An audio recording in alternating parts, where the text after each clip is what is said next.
ശബരിമല തീർത്ഥാടനവുമായി ബന്ധപ്പെട്ട് കാനനപാതയായ പുല്ലുമേട് വഴി വരുന്ന ഭക്തർക്ക് നിയന്ത്രണം ഏർപ്പെടുത്താൻ തീരുമാനമായി. സന്ദർശകരുടെ എണ്ണത്തിലുണ്ടായ വലിയ വർധനവും സുരക്ഷാ വെല്ലുവിളികളും കണക്കിലെടുത്ത് പ്രതിദിനം 1000 പേരെ മാത്രമേ ഈ പാതയിലൂടെ പ്രവേശിക്കുവാൻ അനുവദിക്കൂ. ശബരിമല തീർത്ഥാടന കാലയളവിൽ വണ്ടിപ്പെരിയാർ സത്യം വഴി മുല്ലമേട്ടിലോട്ടുള്ള സന്നിധാനത്തേക്കെത്തുന്ന ഭക്തരുടെ തിരക്ക് ക്രമാതീതമായി വർദ്ധിച്ച സാഹചര്യത്തിൽ സുരക്ഷാ മുൻകരുതലിന്റെ ഭാഗമായി തിരുവിതാംകൂർ ദേവസ്വം ബോർഡ് പുതിയ നിയന്ത്രണങ്ങൾ പ്രഖ്യാപിച്ചു. വന്യമൃഗങ്ങളുടെ സാന്നിധ്യമുള്ള അതീവ പരിസ്ഥിതി പ്രാധാന്യമുള്ള വനമേഖലയിലൂടെയുള്ള ഈ പാതയുടെ പ്രതിദിനം അനുവദിക്കുന്നവരുടെ തീർത്ഥാടകരുടെ എണ്ണം 1000-ആയി നിജപ്പെടുത്തിയിട്ടുണ്ട്.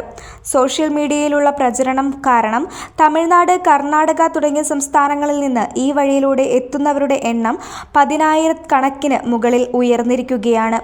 ഇത്രയധികം ആളുകളെ ഉൾക്കൊള്ളിക്കാനുള്ള ഭൗതിക സാഹചര്യങ്ങൾ ഈ വനപാതയിൽ ഇല്ലെന്നും തിരക്ക് കൂടിയാൽ സുരക്ഷ ഉറപ്പാക്കുന്നത് വെല്ലുവിളിയാകുമെന്നുമുള്ള ഹൈക്കോടതിയുടെയും വനം വകുപ്പിന്റെയും നിരീക്ഷണത്തെ തുടർന്നാണ് ഈ അടിയന്തര നടപടി. പുതിയ ഉത്തരവ് പ്രകാരം വെർച്വൽ ക്യൂ വഴി മുൻകൂട്ടി ബുക്ക് നടത്തുന്നവർക്ക് മാത്രമേ ഇനി സത്യം വഴി പ്രവേശനം അനുവദിക്കുകയുള്ളൂ. രാവിലെ 7 മണി മുതൽ ഉച്ചയ്ക്ക് 1 മണി വരെ മാത്രമാണ് വനം വകുപ്പ് ചെക്ക് പോസ്റ്റിൽ നിന്ന് തീർത്ഥാടകരെ കടത്തിവിടുക.